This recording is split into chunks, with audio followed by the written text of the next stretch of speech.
Hello, hello, hello. It's me. I'm your host, Geometryville, or Villa, as many of you know me. Today I'm going to be completely alone. I'm going to feel very sad and alone here, but I've got the Twitch chat to keep me company. So the schedule for today is we're going to go through the seeding, the qualifier results, which were very exciting to watch. And then we're gonna move on to the showcase for round of 32. And once again, amazing art in the background here. We love our graffiti open here. And I don't think there's any reason to delay further at all, actually. So let's just get into the seedings.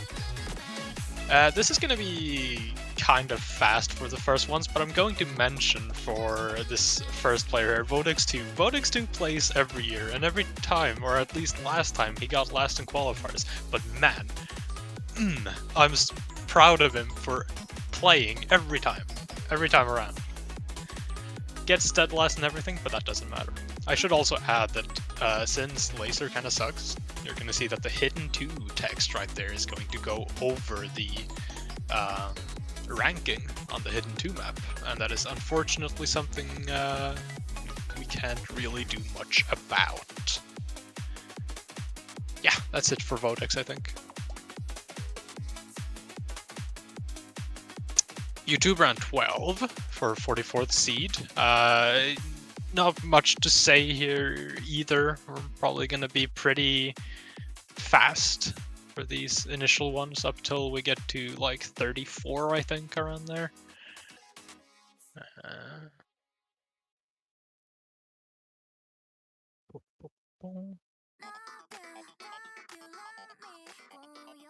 We can pop on to the next one, I think. There we go, Mitten Pouch, 43 seed. I have not seen Mitten Pouch play before, I don't think. So I'm happy you played here. On to the next one.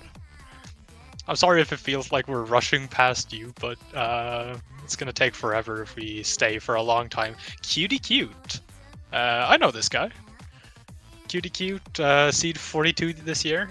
10 seeds are away from qualifying. Not that far away. Looking at scores, maybe quite a bit far away. Possibly.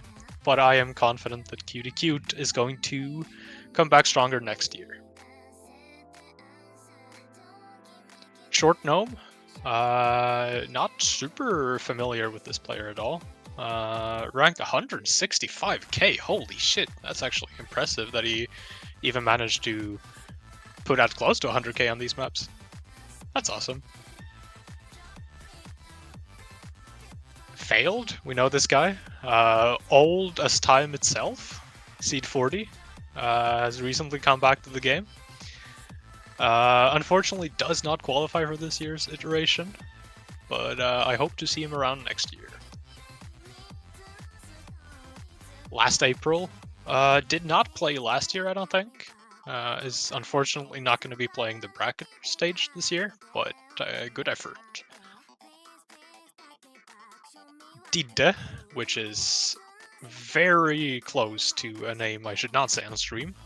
Seed 38. We're getting kind of close to the qualifying seeds here. You can see here that we start to get some more decent scores that are getting closer to a couple of 100k at least. 200k on DT1. Good effort. Oppenheimer. We're full of good names today, I see. Yeah, seed 37, Oppenheimer. That's a name and a half. Does not qualify, unfortunately, so we're not going to be seeing any nuclear bombs go off this year. Klim? Klim has been around for a while. I thought the Klim quit, but no, Klim is still around and does get very close to qualifying this year. 4 spots away, which is unfortunate, and it's gonna hurt for everyone that gets close to qualifying this year, and like the 36th, 35th, 34th place and so on. But yeah, good effort. Lavine. Now this is also a scary name because Lavine is an avalanche in Swedish. So we're not going to be seeing any bombs this year, and we're not going to be seeing any avalanches this year. On to the next one. Hopefully it isn't as scary. Trickster. Sweden Cups and any Sweden event really main economic supporter does unfortunately narrowly miss the bracket stage by 2 slots, and that is kind of sad to see. I was hoping that Trickster was going to make it into the bracket this year, but unfortunately it's going to have to be next year. And for the very, very, very, very unfortunate person at 33 here, we have none other than Fiskmacka. This is also really unfortunate. Fiskmacka, or... Oh, what was his past name? I forgot. Girl Liker, maybe. Possibly. This is also a really sad one. I would have loved to see Fiskmacka qualify. He got 3rd or 2nd in Swedish Cup. I think he got 3rd, along with Trumpatino and Tilland. Yeah, that was it. That's unfortunate.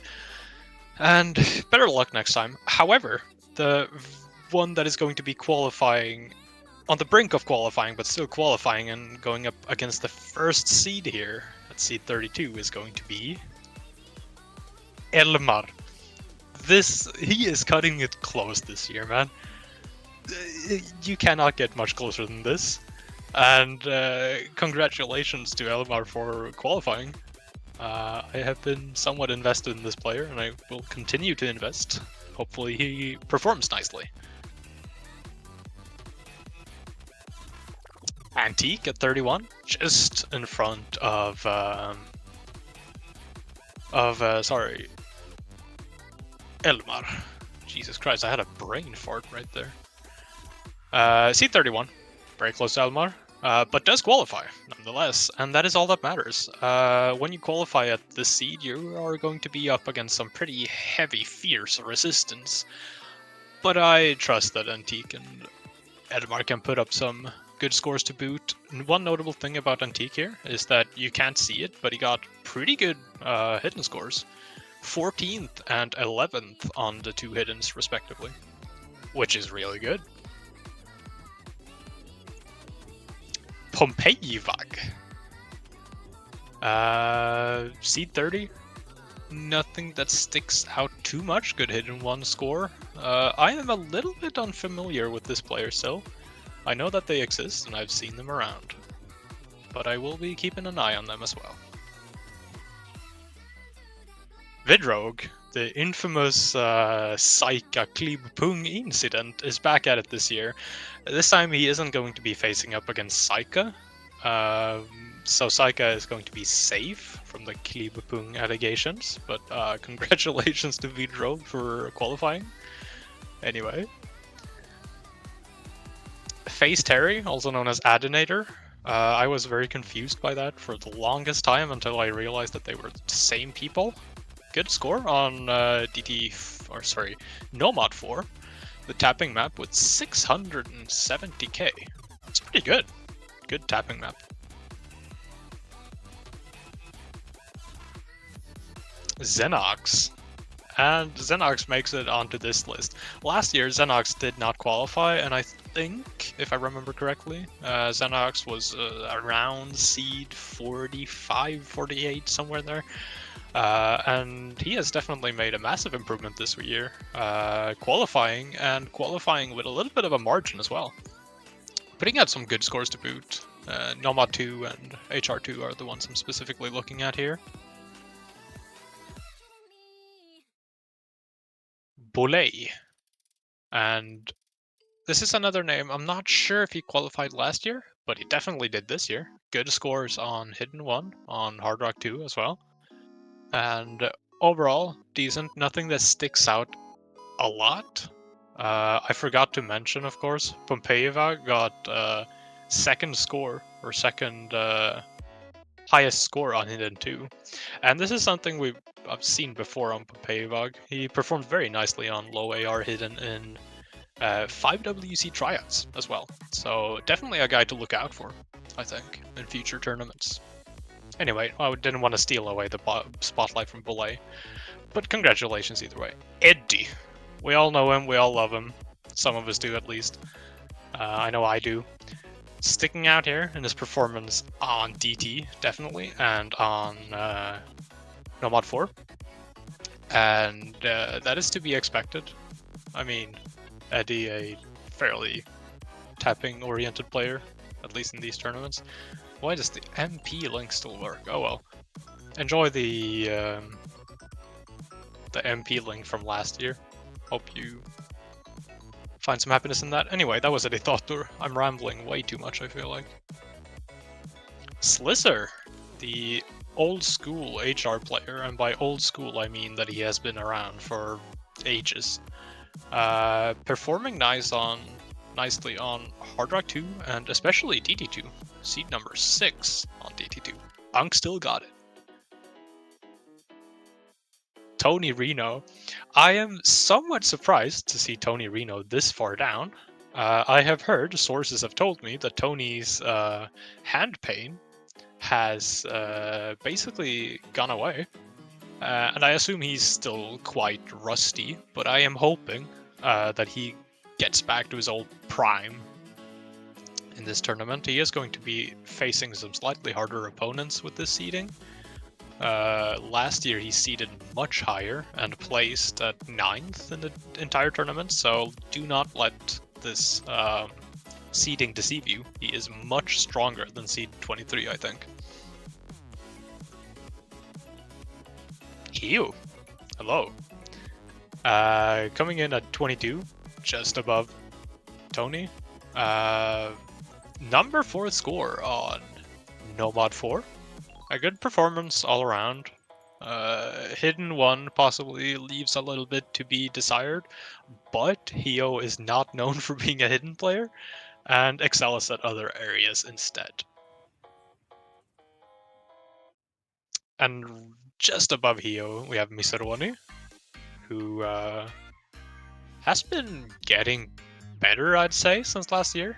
I'm not sure if Miseroni played or if he didn't qualify last year, but that doesn't really matter because he's in here this year.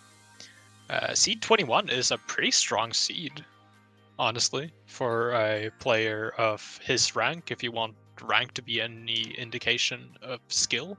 Fairly consistent placings throughout, losing a little bit on the tapping maps, but pretty good. Delfino, the one with the cursed profile picture, and the Nomad 2 player, which is evident here as he gets the 5th seed on Nomad 2. Stream player all around, and yeah, not much else to point out at all, I think. Gyrod, I was about to say oldest player in the tournament, but I'm not sure that's true. 4th seed on Nomad 2, 8th on Nomad 3, and this is Sweden's very own score farmer, along with Lemmy, or Limmy, I don't remember.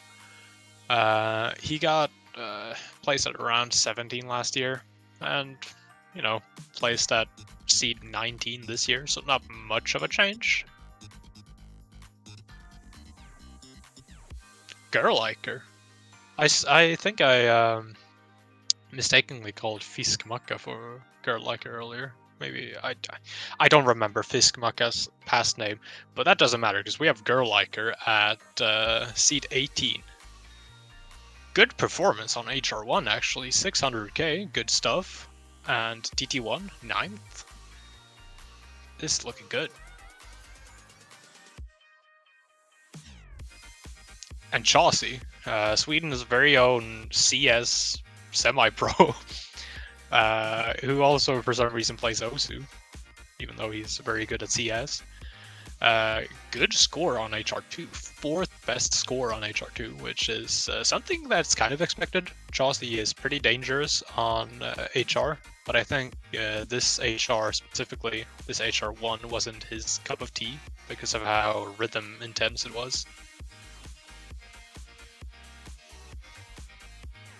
And we've reached the halfway point in the seeds. Unseen, coming in at 16. Smack in the middle. Placed 17 in last year's tournament, which is kind of the exact same as seed 16, so not much changed there. Third on Nomad 3, which is a pretty good placing, I'd say.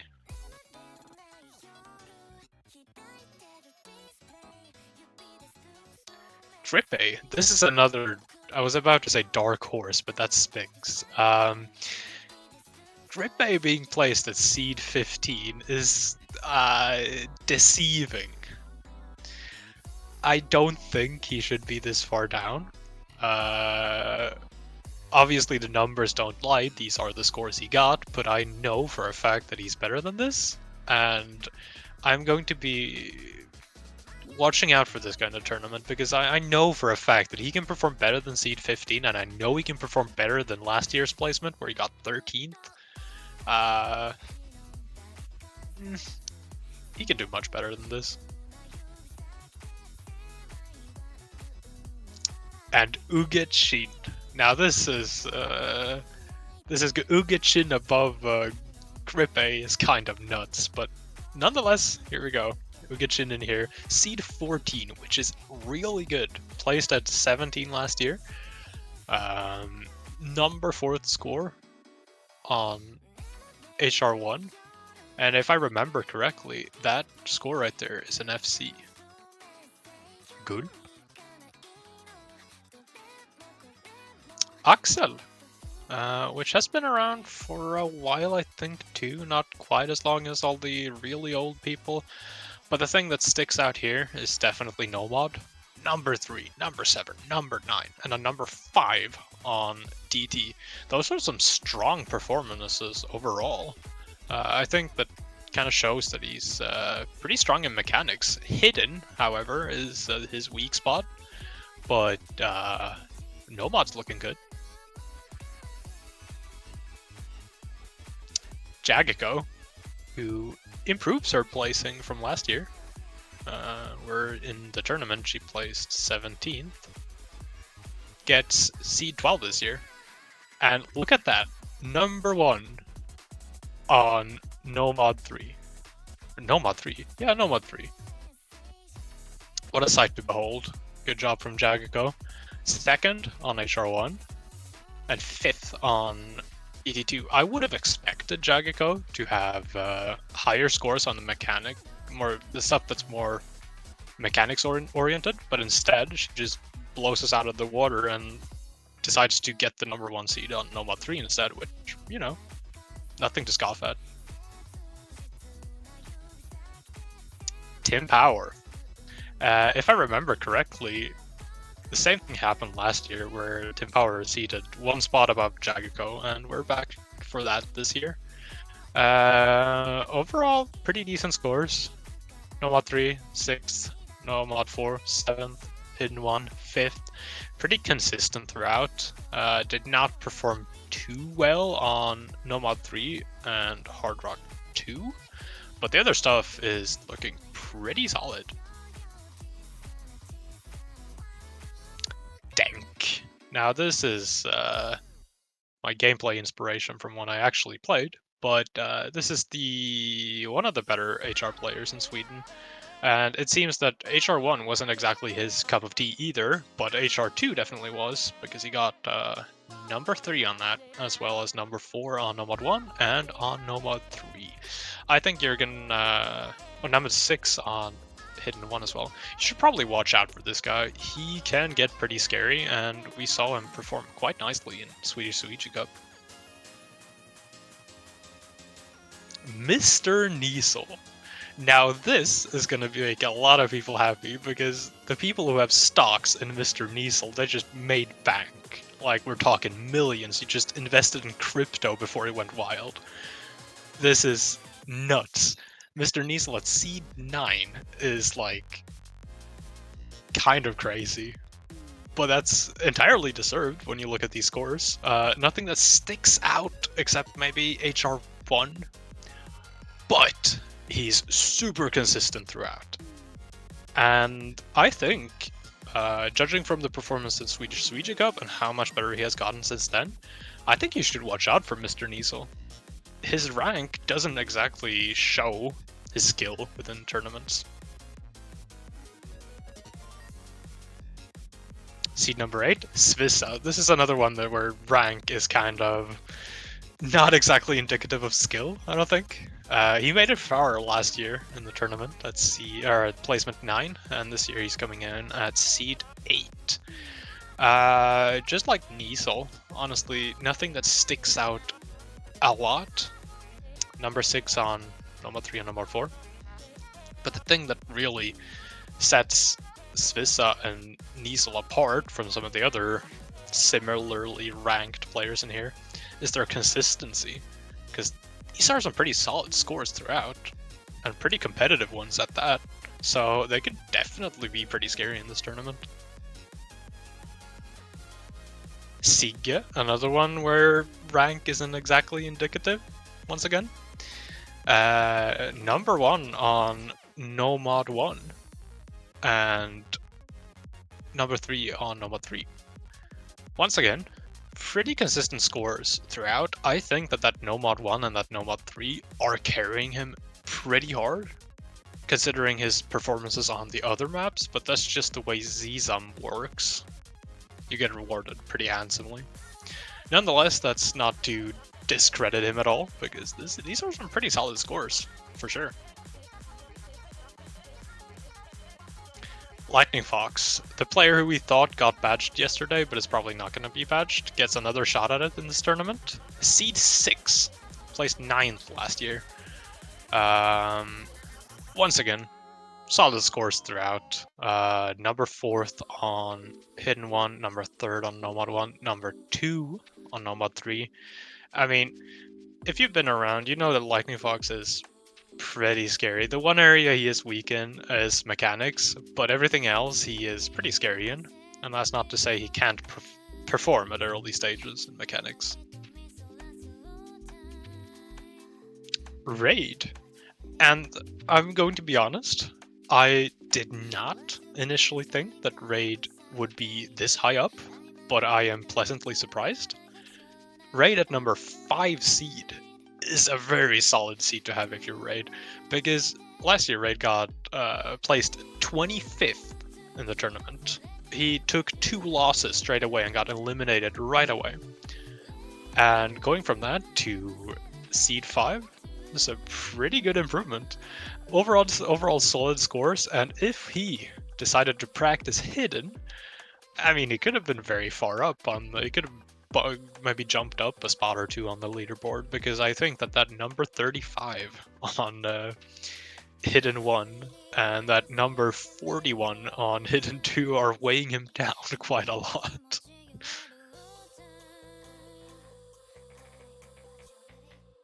We're getting into the last seeds here, but Melwem. If I'm going to be honest, I expected this to be higher as well. It wouldn't have surprised me if Melwem got 1st or 2nd seed this year. But that's not to say that 4th seed is bad either, obviously. Gets the best score on HR2 and on Nomad 4, which are, well, his skill sets, I think. Number 2 on DT2, number 2 on Nomad 2, number 5 on Nomad 1, you know, good scores throughout. Did not perform as well on Hidden, 12th in Hidden 1 and 24th in Hidden 2. Those are definitely weighing down a bit. But I do think that Melwem is probably a contender for the trophy this year. Sever at number 3. This is also some good stuff. Sever made, I wanted to call it a miracle run, but I don't think it was much of a miracle. Instead, it was just Sever popping off and surprising everyone by placing 5th in the tournament. He performed like a goddamn demon last year, and he is not looking to let us down this year either. Just look at these scores. He is super consistent throughout on pretty much all the skill sets in the pool. And judging from what we saw last year, Sever can definitely compete on a variety of skill sets, and that's something that's also advantageous in a tournament. So Sever, honestly, might be a contender for the crown as well. At second seed, Nexus. Once again, slightly surprised to see Nexus up here. I'm not a Nexus hater, but I did not think that Nexus was going to get the second seed. Placed 9th last year, but oh man, did he perform nicely this year.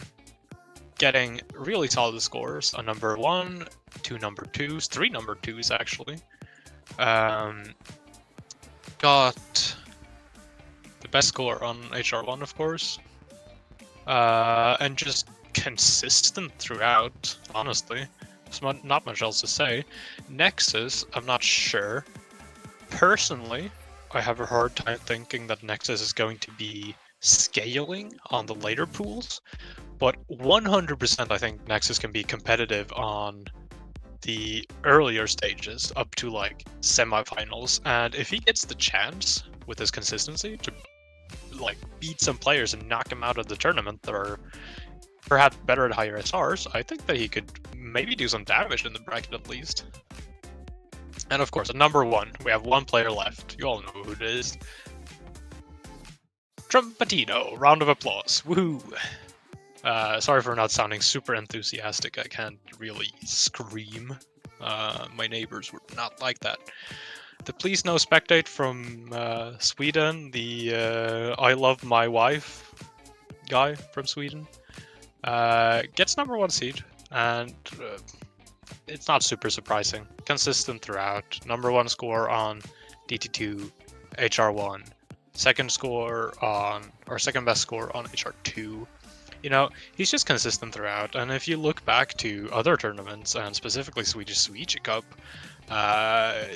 Trumpetino kind of just hard carried his team to 3rd place, and that's not to discourage the other players, but it's hard to deny that Trumpetino just went absolutely crazy in the tournament and just decided to FC everything, it felt like, performing like a madman. And he's looking to perform well this year as well. I definitely think that Trumpetino could be a contender for the crown. I think many of you probably think the same thing. Trumpetino, along with Melem, Sever, possibly Nexus, maybe Lightning Fox up there, contending for the crown. It's going to be interesting to see this play out.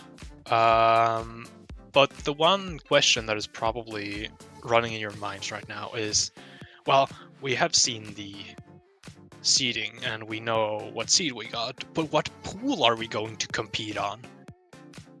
And you're going to get the answer in just a second here when we switch over to the pool. Boom! Fancy graphics. Ro32. Nomad 1, we're getting some Spanish, I don't know, inclusivity. We love Spain around here. Thank you, Aleph, for the map, and Purple for the replay. Aleph didn't actually map this. He's just Spanish. As this is round of 32, you'll notice that everything, if you are a higher seeded player, is going to feel super duper easy. And we are aware of that. We are sorry that you're so good at the game, but the earlier rounds are going to be slightly lower SR, as is the case in most tournaments. So fairly easy pools, but this is definitely a hell of a bop, I'd say. Just listen to it. And the background video as well.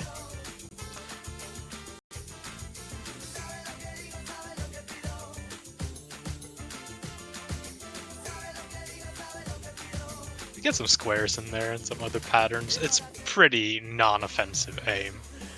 Phantom Divine Camelot. Some of you have probably seen this map. It does get used every now and then, but it is a Nomad 2 and it's at this SR, you know. You probably end up seeing the same Nomad 2s a couple of times at least in different tournaments. Replay once again by Purple. Actually not Skilla for all the replays this time around, but he definitely did contribute. Purple, as I said, for this replay. And this is a Nomad 2. I was just being suspenseful there. It's gonna have streams. It's gonna have flow. You know, crazy stuff. It's a pretty basic Nomad 2. Definitely a bit heavier on the flow aspect with the BPM being so low. It's around 4 minutes long. I wouldn't say it tests stamina too much, considering the length of it. But maybe you have bad tapping and get stamina gapped. I don't think anyone does, though. Nomad 3. This is more of a snappier alt, but it also does have its flow elements. 132 BPM, so 164. Does have a little bit 1/3, as you just saw. Another kind of I was about to call it guitar-y song, but it is just not at all a good description of it. You get what I mean, though. Kind of flamenco styled. Pretty good song once again. I think poolers are doing a pretty good job with the song choices for these pools. Replay once again by Purple. He's 3 for 3 right now.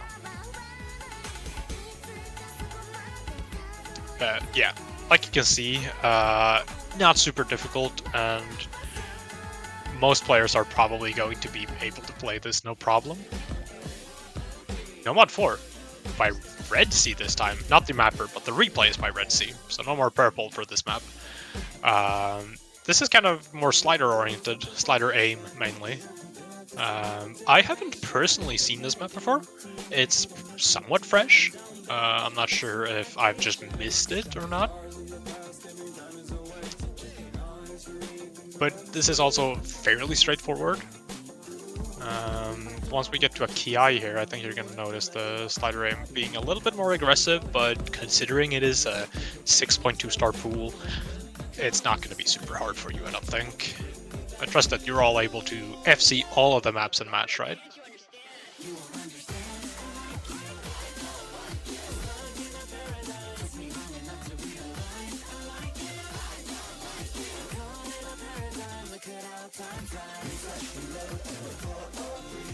Yeah, like you can see, the slightly faster sliders coming in here.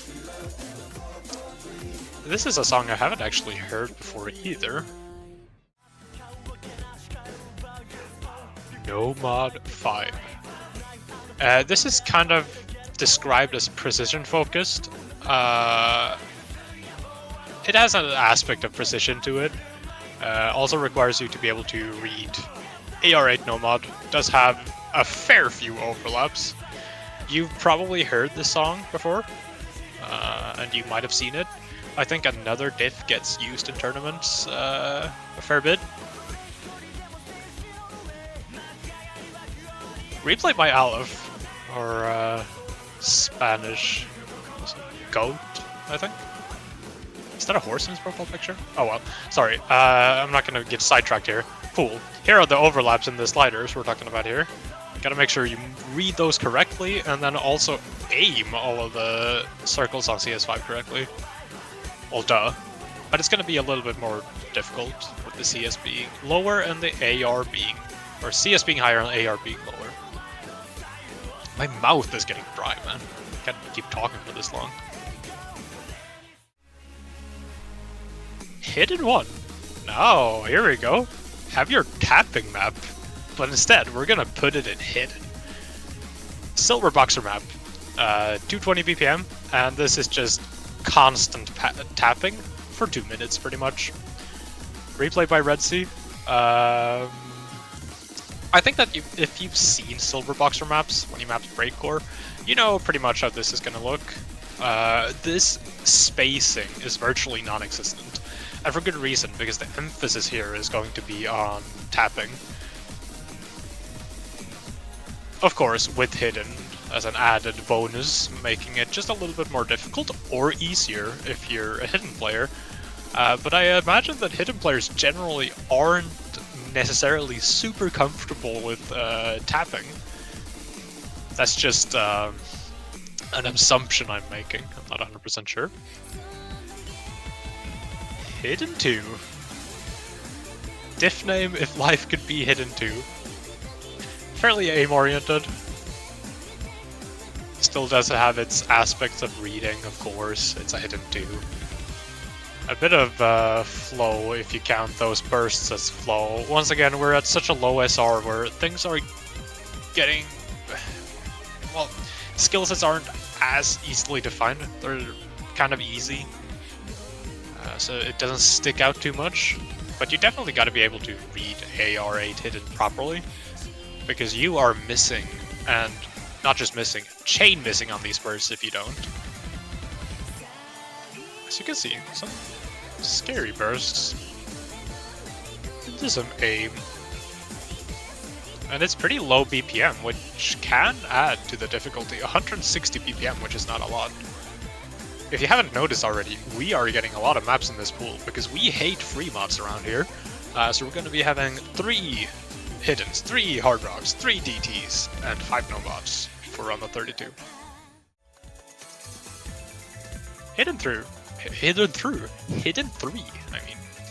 268 BPM, kinda flowier. And I honestly think, I don't know about you guys, but I feel like this BPM is pretty deadly. Like, I find this pretty hard to tap properly in these kinds of maps, because this is fairly heavy on flow, and at times you're not 100% sure, because this BPM is low enough for you to want to snap the patterns, but sometimes they absolutely do require you to flow them instead.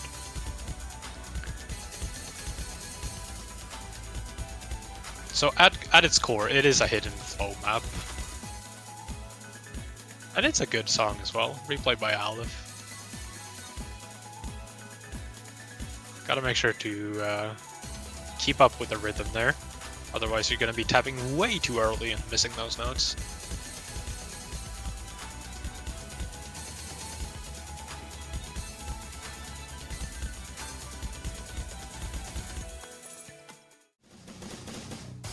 Hard Rock 1, Gemini. I think some of you have definitely seen this map before. Fairly aimey. And the one thing I thought of when I heard this song was like, damn, this sounds like something Lasse would map. Replay by Red Sea. You're gonna see here that this HR1 is pretty straightforward. Bursts, aim, you know, standard HR1. Not going hard on the mech tech in this round, especially considering how low SR it is once again. I keep driving that point home, but it is absolutely true.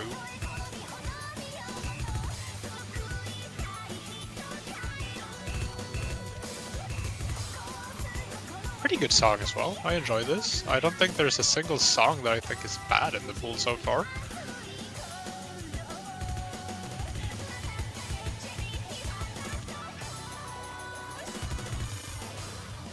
But if you're an HR player, you're going to be so comfortable on that. HR2, and you know this guy! This is Saika.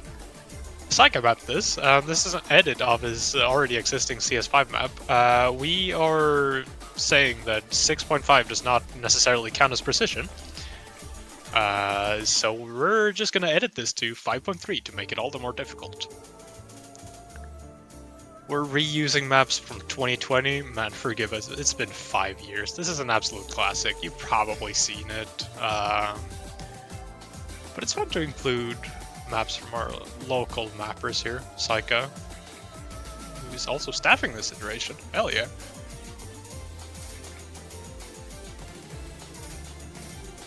Replay by Red Sea once again.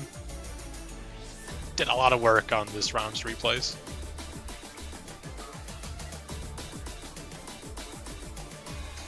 Yeah, this is about as precision as it gets at this SR, I'd say. Precision definitely being a core factor here.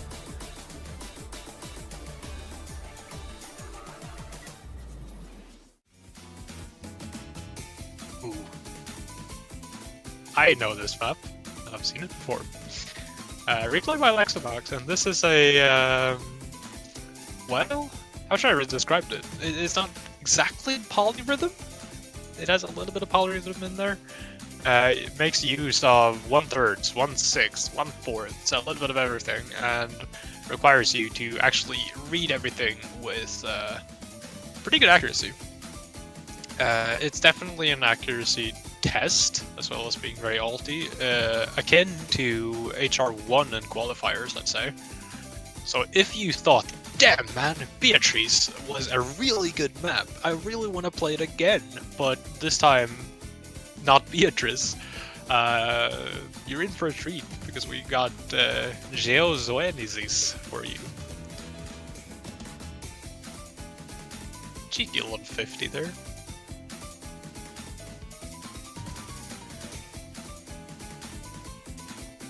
Pretty nice song. Very calm. Doesn't feel as calm when you play it, I'd imagine. Anyway, DT1. Farmers are eating good with this one, considering this is a Akitoshi Brawiak diff. But it serves the purpose that we're trying to achieve here. Standard no one. DT1. Standard DT1. Bursts, 250 BPM, fairly comfortable aim. You know, I mean, you're not gonna get anything much harder at this SR anyway. But I know that some of those bursts could definitely trip some players up, because some DT players are at lower skill ranges only comfortable with triples, or at best 5-note bursts. And it seems we have one in the chat here who doesn't enjoy these longer bursts, but they're there for a reason.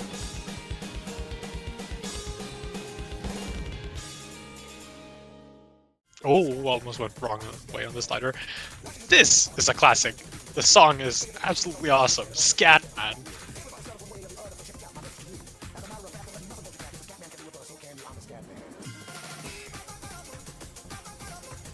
Oh, it's so lovely. I love this song. This is a more of a, well, stamina pick. It's only 204 BPM. Once again, OSR. It's not going to be super stamina intensive, but if you're not good at tapping 200 BPM and kind of doing a little bit of finger control, you're possibly going to struggle. I think the biggest thing here is the song.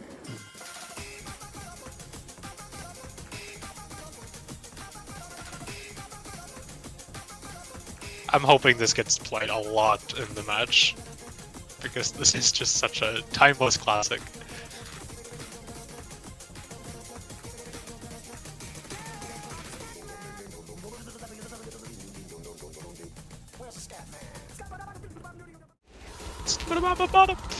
Psychology at DT3, and this is the so-called speed map of the pool. I know, DT1 was faster, but this is more dedicated towards quote-unquote speed.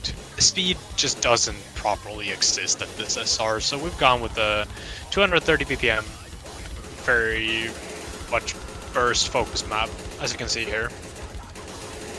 And I think that if you're not comfortable at higher BPMs on DT, and I say higher, but above 210, you're going to get away with that on DT2, but not on this map.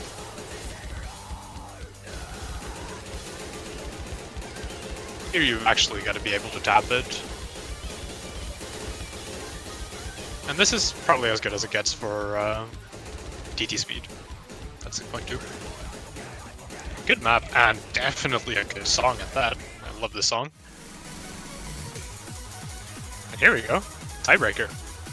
The Shining Polaris.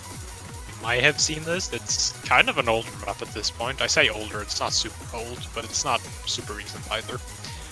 As you can see, kind of alter patterns, 170 BPM. It does have its very few sliders there. And it does also include some scary slider bursts. There is one that I think a lot of people know if they've played this map that is just very scary to play. But this definitely tests your aim and your ability to Well, I'd say a bit of aim control, because some of these patterns are pretty, well, meanly angled. That's kind of a bad word for what I was trying to say, but that's what we're gonna be rolling with.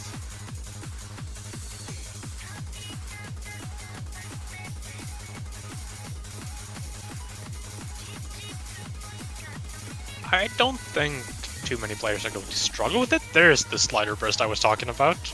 Red Sea, of course, being the absolute demon, hits it, no problem whatsoever, breaks no sweat.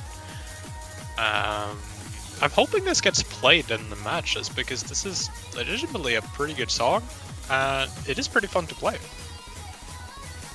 And of course, you know, as a host, I'd like matches to go to tiebreaker, because it's more fun to watch and it's more content, yada yada yada.